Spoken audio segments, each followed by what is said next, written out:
ସ୍ୱର ହାତ ବଢ଼ିଥିଲେ ଟିକେ ସାହାଯ୍ୟ କିନ୍ତୁ ସମାଜ ଭାବିଲା ଏ ହାତ ବଢ଼ିଛି କେବଳ ଭିକ ମାଗିବା। ହେ ଭଗବାନ, ତୁ ଯଦି ସତରେ କୋଉଠି ଅଛୁ ତାହେଲେ ଦେଖ, ଆଜି ତୋର ଗୋଟିଏ ଅଂଶ କେବଳ ତାଳି ମାରୁଛି।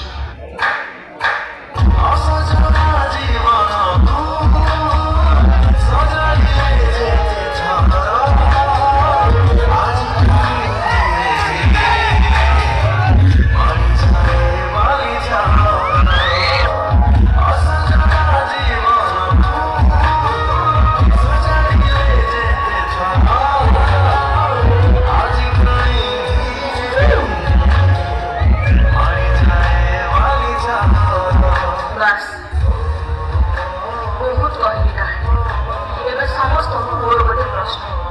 ମୁଁ ବି ହବାକୁ ଚାହେଁ ଟିଚର, କିନ୍ତୁ କ'ଣ ଆପଣମାନେ ନିଜ ଛୁଆକୁ ମୋ ପାଖକୁ ପଠେଇବେ? ମୁଁ ବି ହବାକୁ ଚାହେଁ ଡକ୍ଟର, କିନ୍ତୁ କ'ଣ ଆପଣମାନେ ମୋ ପାଖରେ ନିଜେ ଚିକିତ୍ସା କରେଇବେ? ମୁଁ ବି ପୋଲିସ ଏ ସମାଜକୁ ସୁରକ୍ଷା ଦେବାକୁ ଚାହେଁ, କିନ୍ତୁ ମୁଁ ନିଜେ ଏ ସମାଜରେ କେତେ ସୁରକ୍ଷିତ? ଏସବୁ ପ୍ରଶ୍ନର ଉତ୍ତର କେବଳ